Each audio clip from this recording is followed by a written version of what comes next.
Mesdames et messieurs, bonjour et bienvenue dans ce nouveau numéro de la tribune du gouvernement. C'est un mécanisme national de référence en matière de mobilisation de ressources financières et de financement des initiatives environnementales et climatiques. Créé en 2003, le Fonds national pour l'environnement et le climat est à la croisée des chemins. On va parler un peu quand même du chemin parcouru par cette institution depuis là. C'est quoi ses missions, ses actions sur le terrain? On en parle avec son premier responsable, Ilanon Aprineyanvi. Bonjour. Bonjour. Merci d'être à nos côtés pour ce numéro de la tribune du gouvernement. Alors, quand on parle du FNEC, c'est quoi concrètement cette structure? Merci. Il faut rappeler que le gouvernement du Bénin, à travers le ministère du cadre de vie et du développement durable, a envisagé d'intervenir de façon significative en matière d'aménagement du territoire. Cette vision s'est matérialisée dans le programme d'action du gouvernement à travers l'axe 7 qui met l'accent sur le développement équilibré et durable de l'espace national, en lien bien sûr avec les objectifs de développement durable. Le FNEC est bien évidemment une structure sous tutelle du ministère du cadre de vie et du développement durable qui est chargé de mobiliser les ressources financières au niveau national et international pour financer les initiatives de protection de l'environnement, de l'adaptation et de l'atténuation au changement climatique, et de l'amélioration du cadre de vie et assure bien sûr le développement durable aux communautés. Le FNEC, depuis sa création, a pour mission principale, je l'ai dit tout à l'heure, la mobilisation des ressources. Et il y a deux types de mobilisation de ressources qui constituent les principales missions. On l'a dit, il y a la mobilisation des ressources internes et la mobilisation des ressources externes. Alors, si nous parlons d'abord de la mobilisation des ressources externes, comment cela se fait? Et la mobilisation des ressources externes, c'est cette démarche que nous faisons vers les mécanismes financiers qui existent en matière de lutte contre les changements climatiques. Je vais parler du Fonds pour l'environnement mondial, je vais parler du Fonds vert pour le climat, et je vais parler du Fonds pour l'adaptation au changement climatique. Par rapport à ces trois fonds, le FNEC s'est engagé véritablement avec les deux derniers, et notamment le Fonds vert pour le climat et le Fonds pour l'adaptation au changement climatique. Il faut dire que depuis 2015, le FNEC a fait, dans son processus d'accès au Fonds vert pour le climat, le FNEC a fait objet d'une évaluation par le cabinet PwC, PricewaterhouseCoopers. C'est un cabinet britannique qui a été mandaté par le secrétariat du Fonds vert pour le climat pour évaluer les documents qui sont disponibles et qui sont exigibles par ce mécanisme-là dans le cadre de l'accréditation du FNEC au Fonds vert pour le climat. Après cette évaluation, il y a un plan d'action qui a été mis en place, et une task force également a été mise en place pour mettre ou combler les lacunes relevées par cette évaluation. Et quand on parle de lacunes, vous voulez parler de quoi concrètement? Quand on parle de lacunes, il faut d'abord souligner la transformation du Fonds national pour l'environnement en Fonds national pour l'environnement et le climat. Ok, d'accord. Et là, cela s'est fait, je crois que c'est en 2013 déjà. Oui. Cette transformation. Non, ça n'a pas eu lieu en 2013. Le Conseil des ministres, en 2013, a autorisé la transformation du FNE en FNEC, mais c'est avec le gouvernement du nouveau départ que cette transformation institutionnelle a eu lieu. Donc, avec la facilitation du ministre du cadre de vie et du développement durable, M. José Tonato, cette transformation institutionnelle a eu lieu et élargit le champ d'action du FNEC pour mobiliser les ressources externes. Et par la suite, en référence à ces nouveaux statuts qui ont été approuvés par le Conseil des ministres en sa date du 25 janvier 2017 et approuvés par décret du 27 février 2017, le FNEC était dans une situation de revoir tous les documents stratégiques qui sont exigibles en lien, bien sûr, avec les nouveaux statuts. C'est ainsi qu'il y a un certain nombre de documents qui ont été actualisés, d'autres ont été carrément élaborés parce que n'existent pas. On peut citer, entre autres, comme document de gestion, le manuel de procédure administrative et financière, le manuel de gestion du cycle de projet. Il y a également le manuel de suivi-évaluation qui désormais intègre les directions départementales dans le suivi et l'évaluation des projets et qui seront financés par le FNEC et qui seront mis en œuvre sur les territoires par les promoteurs. Là, c'est l'une des nouveautés. Là, c'est l'une des nouveautés. Également, lorsqu'on regarde par rapport aux documents qui ont été élaborés, il y a des documents stratégiques. Il y a le plan stratégique du FNEC qui a été élaboré en lien, bien sûr, avec le programme d'action du gouvernement. Okay. Il y a également le plan de gestion environnementale et sociale.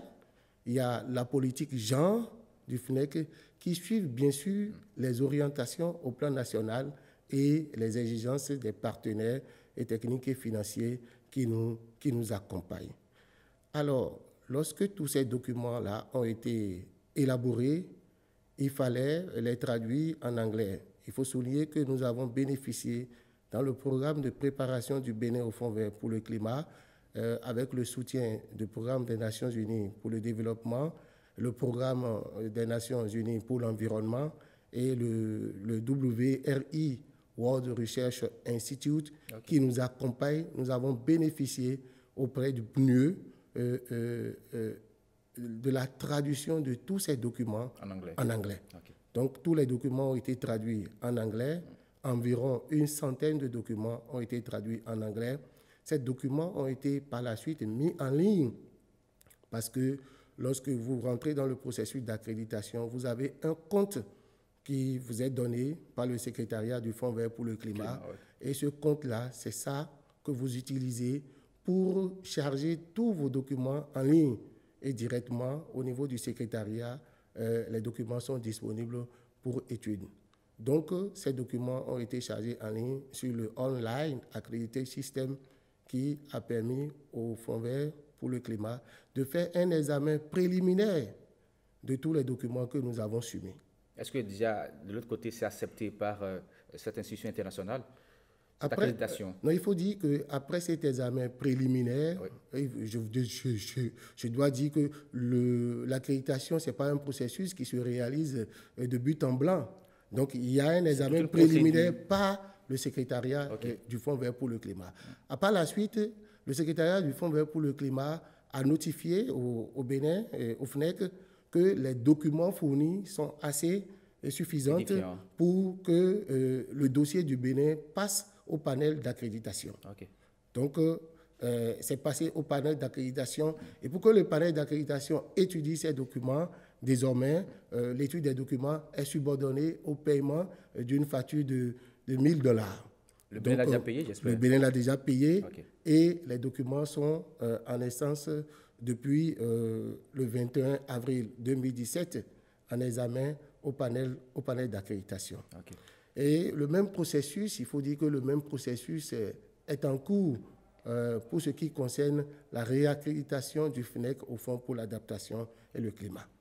Donc, les documents qui ont servi également pour la réaccréditation au Fonds d'adaptation, ces mêmes documents sont exigibles par le Fonds vert pour le climat. Donc, voilà ce que je peux dire. C'est vrai qu'on a parlé tout à l'heure quand même de mobilisation externe et puis interne. Alors, et si maintenant on focalise notre attention sur la mobilisation interne, comment cela se fait au niveau du FNEC? La mobilisation des ressources internes, c'est cette mobilisation que nous faisons via les écotasses et les amendes, qui sont des tasses environnementales qui ont été instituées depuis 2003 par la loi des finances et des décrets d'application, des arrêtés également, et qui permettent de prélever ces tasses via les structures, les régies de l'État. Je vais parler de la Direction générale de la comptabilité publique. Ouais. Je vais parler de la Direction générale de la douane. Lorsque ces taxes sont prélevées, et ces taxes sont mises à la disposition du Trésor public qui procède à la répartition de ces taxes au niveau des structures qui sont habilitées ou qui ont été identifiées pour mener la lutte contre la protection de l'environnement et les effets néfastes des changements climatiques et l'amélioration du cadre de vie des populations. Ouais. Donc, au nombre de ces structures, il y a bien sûr le FNEC qui bénéficie de 50% de ses ressources écotasses. Nous avons l'Agence béninoise pour l'environnement également. La BE. Nous avons la Direction générale de l'environnement et du climat. Okay. Et il y a d'autres structures aussi qui aident ou qui sont en ligne, bien évidemment, dans la chaîne des valeurs de regroupement de ces ressources-là, bénéficient aussi de quelques pourcentages. Mais c'est la grosse part, c'est à votre structure, parce que j'ai dit tout à l'heure que c'est le bras financier, quand on parle de protection de notre environnement, des actions de résilience contre le changement climatique. Oui, je l'ai dit tout à l'heure, on reçoit 50% de ces ressources. Oui. Et ces ressources permettent de financer, et suivant le principe pollueur-payeur, les dommages créés à l'environnement. Donc, ce qu'on a pris à l'environnement, il faut le retourner ça. Tout à fait. Parce qu'on ne ment pas au nom de la nature, comme on le dit. Si vous mentez au nom de la nature va vous démentir. Maintenant, on va parler maintenant des moyens de financement au niveau du FNEC. Alors, dites-nous un peu, il paraît qu'il y a 3 modes de financement. C'est quoi ces modes de financement au niveau du FNEC, du Fonds national pour l'environnement et le climat? Mode de financement, bien évidemment, je vais parler plutôt de mode d'intervention. Okay. Lorsque nous sommes dans le registre de financement des projets, il y a 3 modes d'intervention. Il y a les interventions directes, il y a les interventions, il y a le local, l'initiative locale, oui. Local Capacity Adaptive Living, okay. Qui signifie en français la facilité de financement au niveau local de l'adaptation au changement climatique. Donc, le 3e, c'est les appels à projets. Lorsque nous prenons les interventions directes, oui. on voit bien évidemment qu'il n'y a pas d'intermédiaire. C'est sur autorisation, n'est-ce pas, de l'autorité, okay. si vous voulez, en cas d'urgence, pour faire face, n'est-ce pas, à un dommage environnemental. Donc, l'autorité saisit et le FNEC engage les ressources pour l'exécution de ce projet. Et le conseil d'administration du FNEC aussi peut trouver l'urgence d'une intervention également. Le FNEC est saisi et met en œuvre ce projet. Est-ce que vous avez un exemple d'intervention directe sur le terrain déjà? Oui, lorsque nous prenons l'opération plage propre, oui. où le conseil des ministres a donné les instructions pour que les plages soient propres suivant une période bien donnée pour permettre aux populations de jouir de leur bien-être. Oui. Et pendant les périodes de fête, c'était en décembre, le FNEC a réagi automatiquement. Et puis, depuis jusqu'à ce jour, vous devez constater que les plages sont propres. Voilà un cas d'intervention directe.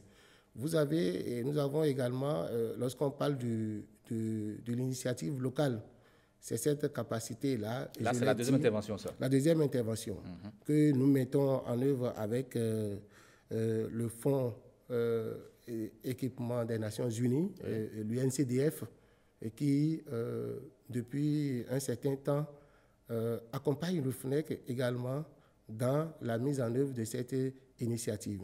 Au niveau déjà dans 9 communes du Bénin, et quand nous sommes dans la commune de l'Atakora-Donga, nous avons par exemple, nous sommes dans le département de l'Atakora-Donga, et nous avons par exemple la commune de Kopago, qui a bénéficié des financements du local. Nous avons la commune de Tukuntuntan, qui a bénéficié des financements du local.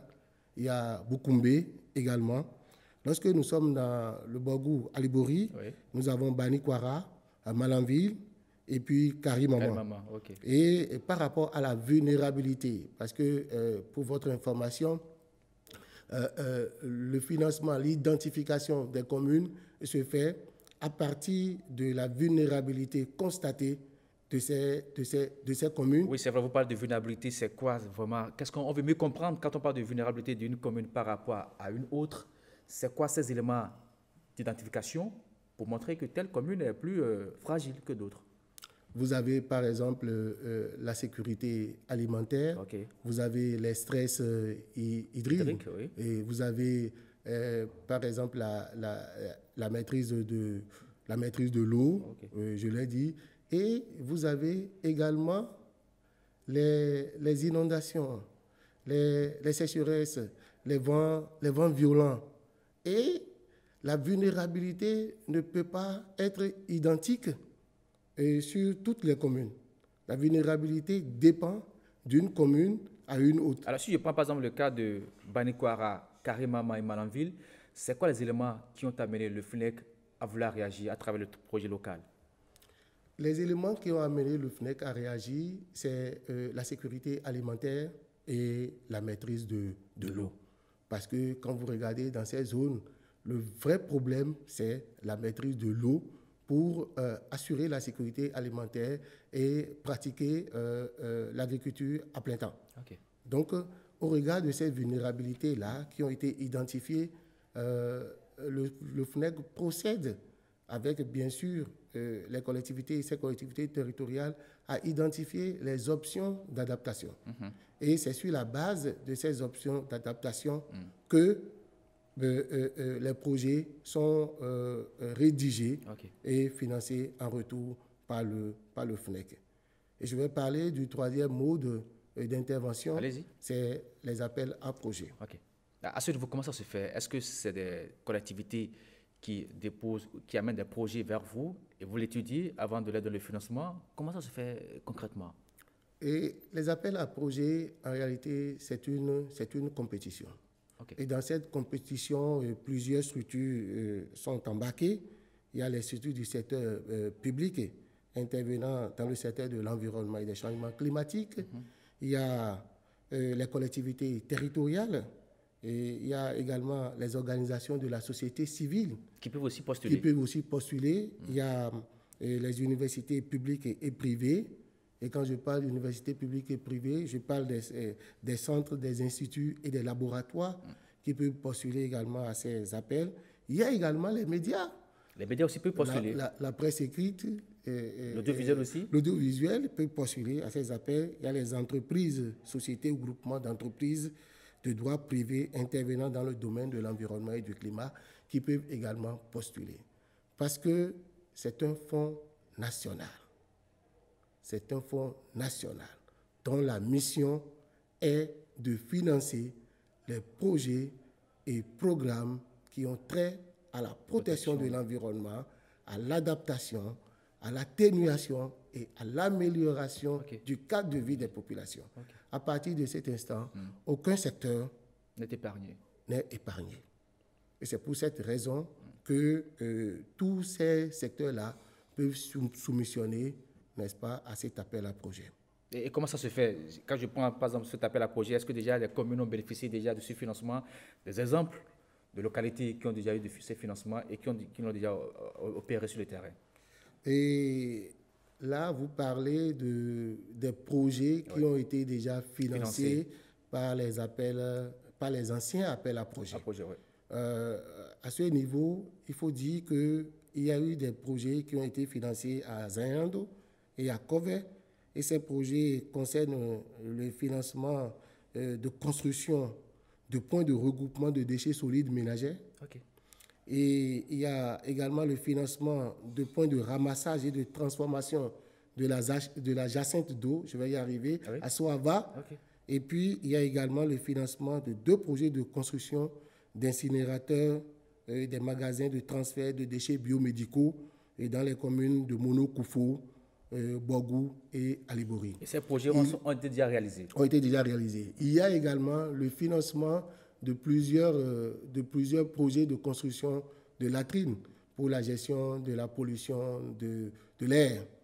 Donc, ce sont un peu, pour ne pas tout citer, c'est des initiatives de projets qui ont été déjà financées. Alors, monsieur Dété, quand on parle d'appel à projet, il y a quand même un guide qu'on doit respecter. Est-ce que souvent ceux-là qui soumettent ces projets respectent la procédure? Que faites-vous pour leur faciliter cette tâche? Parce que les gens veulent postuler.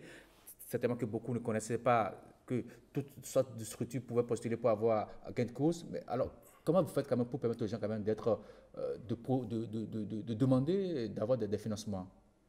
Merci.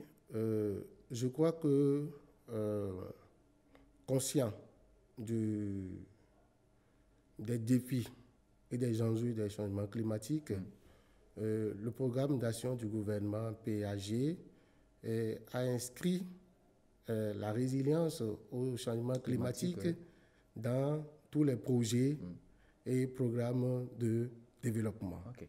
Donc, en lien avec le PAG, un travail a été fait, des domaines ont été identifiés et des thématiques ont été retenues pour canaliser cet appel à projet. Et parmi ces domaines, nous avons bien sûr le domaine de l'environnement, nous avons la gestion de la pollution de l'air et de l'eau, nous avons le domaine de l'adaptation, nous avons la maîtrise de l'eau, la sécurité alimentaire, la santé aux fins d'adaptation au changement climatique. Nous avons le domaine de l'atténuation qui concerne l'affectation des terres, la dégradation des terres et la foresterie. Donc, ces domaines-là renvoient à des thématiques précises. Et ces thématiques, on peut, pour ce qui concerne l'environnement, le recyclage de déchets solides de toutes sortes. Okay. Il y a également la préservation des écosystèmes et le développement de l'écotourisme. Nous avons pensé également à l'aménagement des berges et des espaces urbains et nous avons pensé à la gestion des eaux et de l'air. Ok, d'accord. En ce qui concerne l'adaptation au changement climatique, l'accent est plus mis sur l'amélioration et la maîtrise de l'eau aux fins d'adaptation au changement climatique. Donc, ce sont là des thématiques qui canalisent, mais bien sûr en lien avec le programme d'action du gouvernement et les objectifs de développement durable.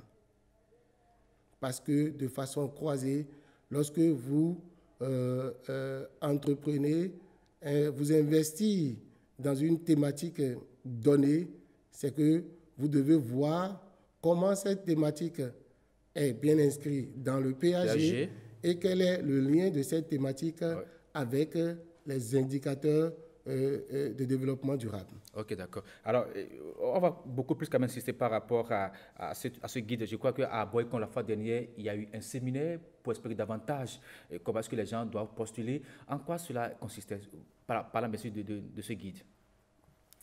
Parlant de ce guide, il y a premièrement que les gens doivent respecter les orientations qui ont été données, parce que par le passé, il n'y avait pas un certain ancrage avec le programme d'action du gouvernement, avec le programme d'action du gouvernement et avec les nouvelles missions du ministère du cadre de vie et du développement durable en lien avec les ODD. Et cet aspect a été relevé par toutes les évaluations qui ont montré qu'il fallait plus insister sur les nouveaux modèles de développement sobre en carbone, par exemple, et de résilience au climat. Et tous ces aspects ont été rappelés dans le guide d'éligibilité des projets. À ce niveau, il faudra insister que, par le passé, ce guide ne prenait pas en compte toutes les structures que nous avons mentionnées. Okay. Et ce guide, il n'y avait pas une certaine diffusion à large échelle de l'information pour amener à postuler. il faut vous dire que les changements climatiques touchent plus les communautés locales que d'autres. Tout à fait. Donc, il faudra passer l'information au niveau des communautés locales. Donc, les radiodiffusions et télévisions, les radiodiffusions au niveau communautaire ont été prises en compte et l'information a passé dans toutes ces communes. Oui.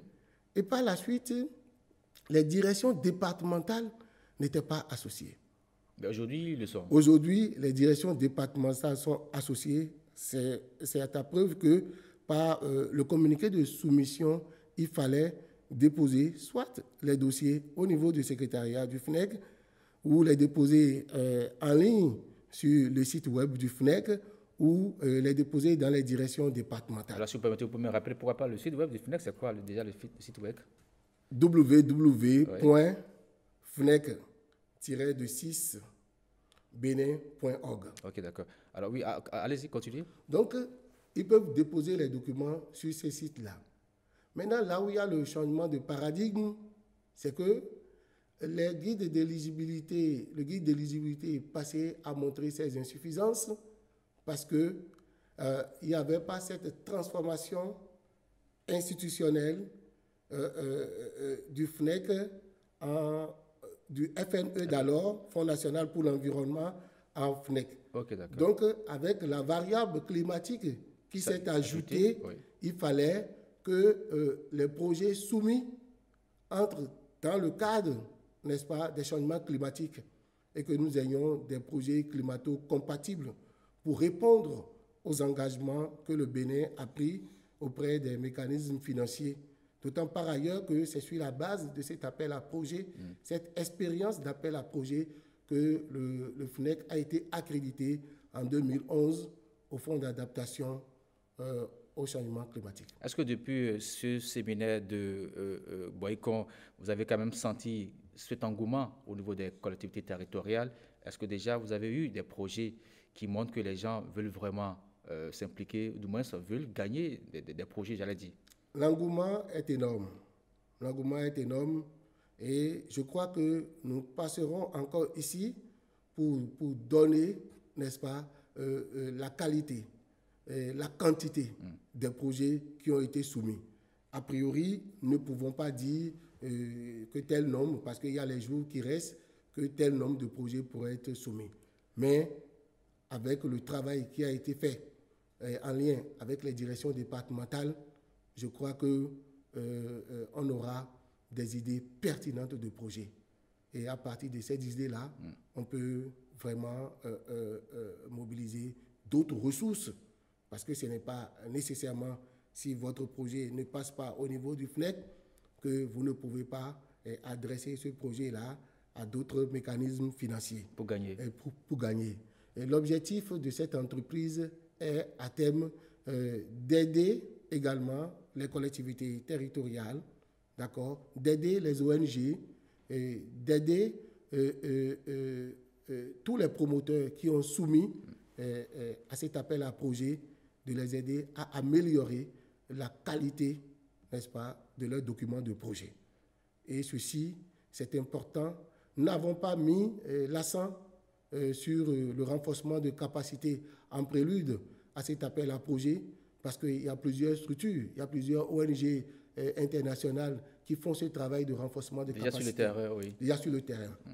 Donc, à terme, lorsque les projets seront déposés, il faut quand même accompagner ces structures dans l'amélioration de leurs documents de projet. Alors, avant qu'on ne vienne par rapport à la particularité de l'appel à projet de 2018, je veux quand même bien qu'on dise ce que le FNEC a fait tout récemment. Il y a encore une rencontre très importante, c'est bien sûr celle qui veut qu'on parle un peu des terres dégradées dans notre pays. On a dit que près de 66% des terres sont dégradées. Je sais quand même que le FNEC aussi se bat pour qu'on puisse atteindre la neutralité. Quel a été votre accompagnement? Merci. Je crois, et il faut le rappeler ici, la facilitation scientifique du ministre Nyakadia et l'accompagnement du ministre du cadre de vie et du développement durable, M. José Tonato, dans l'organisation de cet atelier. Et cette organisation rentre en ligne de compte dans les conventions que le Bénin a signées un peu partout. On a signé la convention de lutte contre les changements climatiques. Oui. On a signé le protocole de Kyoto. Oui. On a signé la convention sur la dégradation des terres. Des terres, oui. Et toutes ces conventions, après la signature des conventions et après, ceux que j'ai cités tout à l'heure, Oui. notamment les autorités, ont dit qu'il faut évidemment changer de paradigme. OK. Et c'est le changement de paradigme-là qui a amené à organiser cet atelier. Cet atelier qui a regroupé près de 300 participants Oui. venus de partout du Bénin.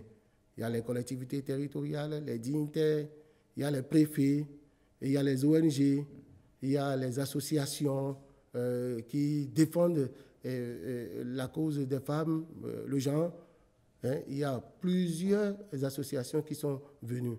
Et la conclusion de cet atelier, je crois que les voix les plus indiquées le diront, parce qu'à la suite de l'atelier, il y a un plan qui a été un plan d'action qui doit être élaboré, et ce plan d'action va donner les directives à suivre dans quelques jours en ce qui concerne la gestion durable des terres. OK, d'accord. Alors, venons-en maintenant à la particularité de l'appel à projet 2018.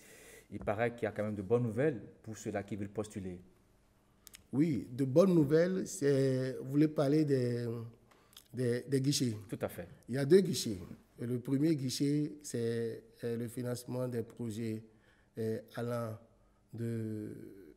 à 20 millions, 20 millions à 50 millions. OK. Et puis le deuxième guichet, c'est le financement des projets de 50 à 100 millions. Par rapport au financement de 20 à 50 millions, il y a une contrepartie de 10% que le promoteur doit verser. D'abord. Et par rapport au financement de 50 à 100 millions, il y a une contrepartie de 20% que le promoteur doit verser. Et comment savoir que tel projet peut bénéficier d'un financement de 20 à 50 millions? Ça dépend de la qualité ou même de l'importance de la vulnérabilité qu'on constate sur le terrain. Comment cela est défini? Non, ce n'est pas le FNEC qui définit, c'est la soumission du projet. Oui.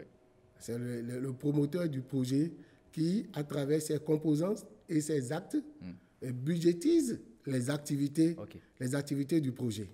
Donc, si il trouve qu'il lui faut 100 millions pour exécuter le projet, et pourquoi pas.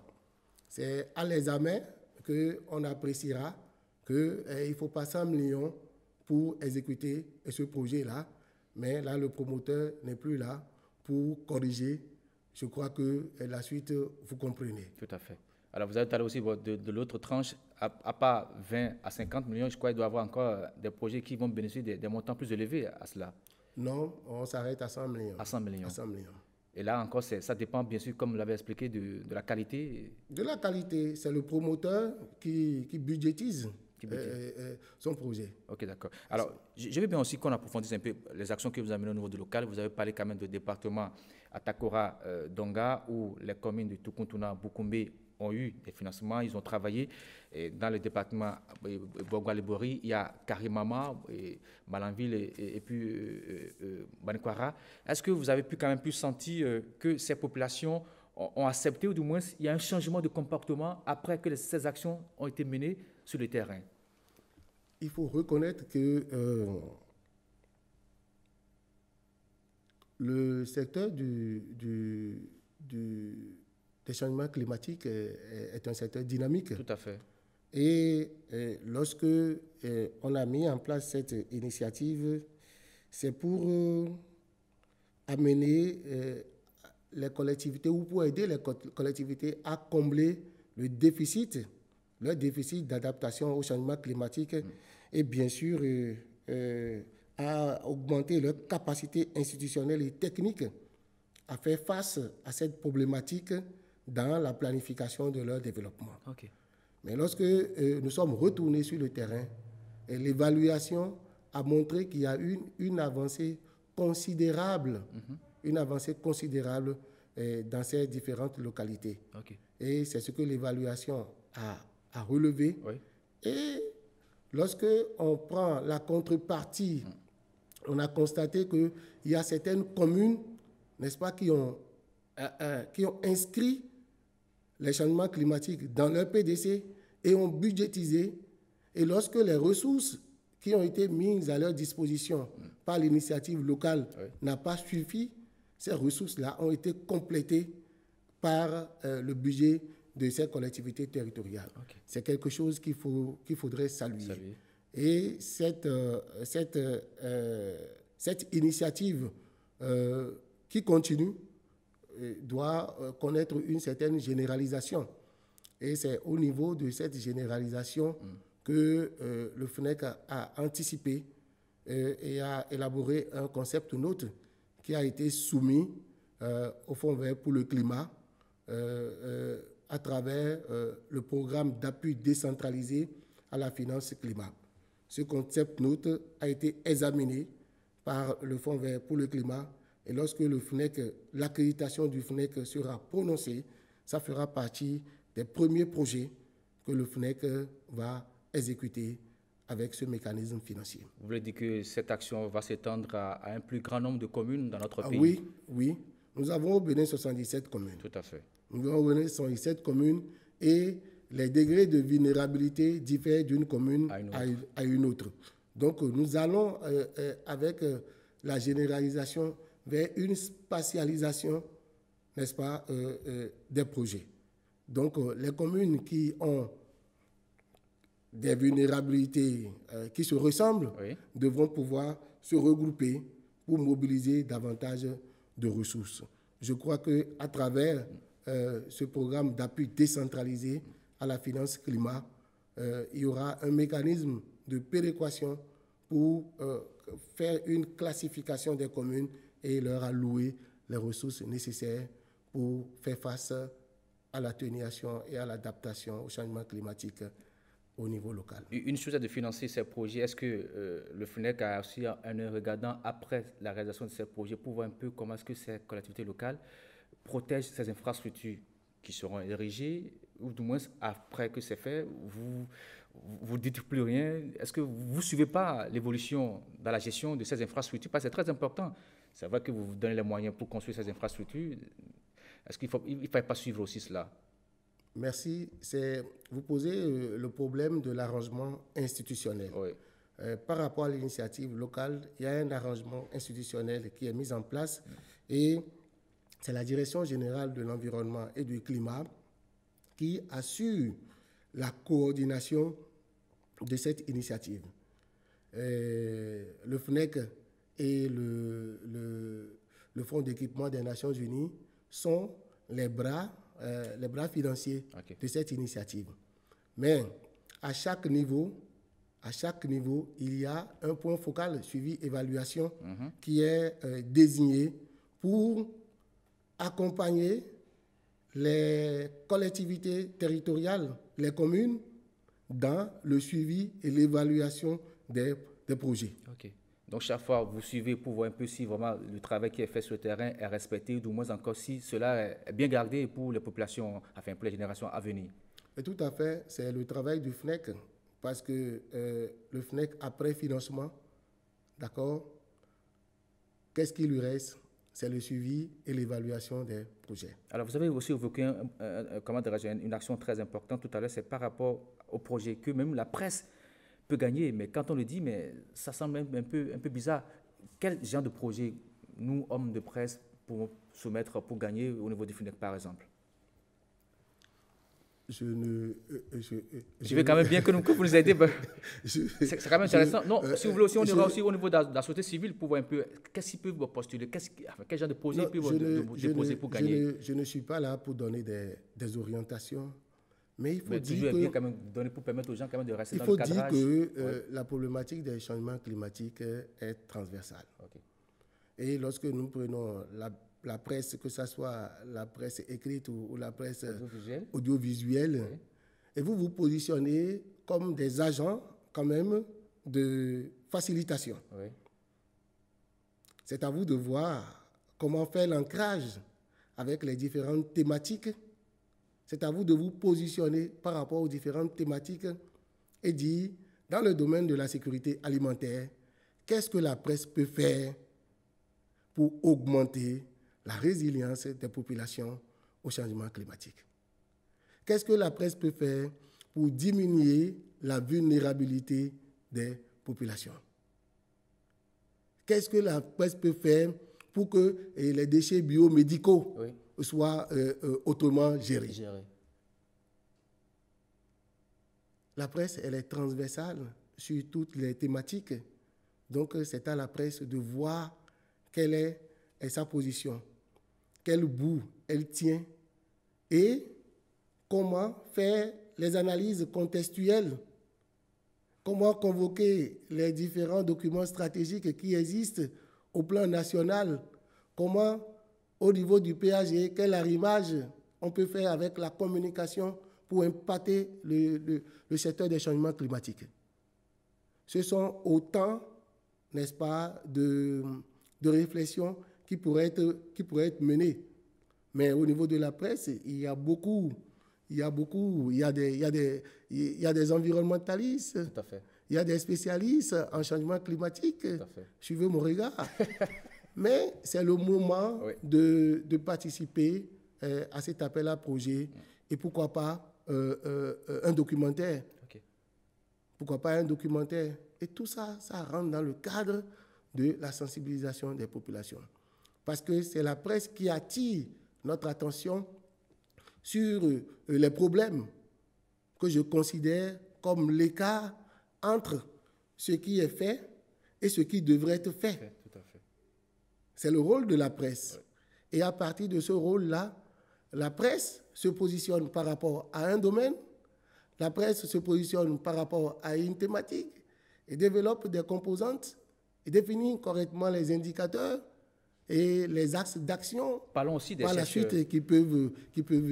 Oui, parlons aussi des chercheurs au niveau au niveau des laboratoires. Il y a tellement de recherches qui ont été faites, mais ces recherches dorment toujours dans les tiroirs des laboratoires. C'est le moment également de revisiter ces recherches et de les solliciter dans le cadre de cet appel à projet. Je vais quand même aussi donner quelques exemples aussi à ce niveau. Vous avez quand même essayé de donner des pistes au niveau de la presse, aussi les chercheurs aussi, les laboratoires, qu'est-ce qu'on pourrait faire pour aussi permettre à ces gens de postuler et de gagner? Au niveau des laboratoires, je vous ai dit, il y a des recherches, il y a des thèses qui ont été développées. Et il suffirait seulement de revisiter ces thèses et de voir quel est l'ancrage de ces thèses avec la problématique qui est développée actuellement et les thématiques qui ont été retenues dans le cadre de cet appel à projet.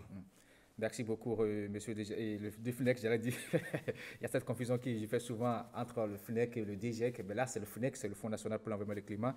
Et c'est vrai qu'on a parlé beaucoup plus quand même des projets par rapport à la particularité des appels à projets pour 2018. On a parlé aussi quand même des 3 modes d'intervention sur le terrain par rapport au FNEC. On a parlé d'intervention directe, indirecte, locale et puis des appuis à appel à projet. On a parlé aussi quand même des missions que vous menez sur le terrain. J'espère quand même qu'on est quand même de faire comprendre aux gens tout ce que vous faites. Vous l'avez aussi montré aussi un peu, si on lisait un peu notre PAG, on pourra voir beaucoup ce que le FNEC peut apporter à la protection de notre cadre de vie, surtout à des actions de résilience contre le changement climatique. À ce niveau aussi, le PAG a donné aussi une ouverture pour le FNEC. Le PAG a donné une ouverture et je crois qu'il faut le souligner, le premier partenaire, n'est-ce pas, dans cette initiative, c'est le PAG. C'est le PAG. Et tout ce qui est fait aujourd'hui, il y a un certain arrimage avec le programme d'action du gouvernement.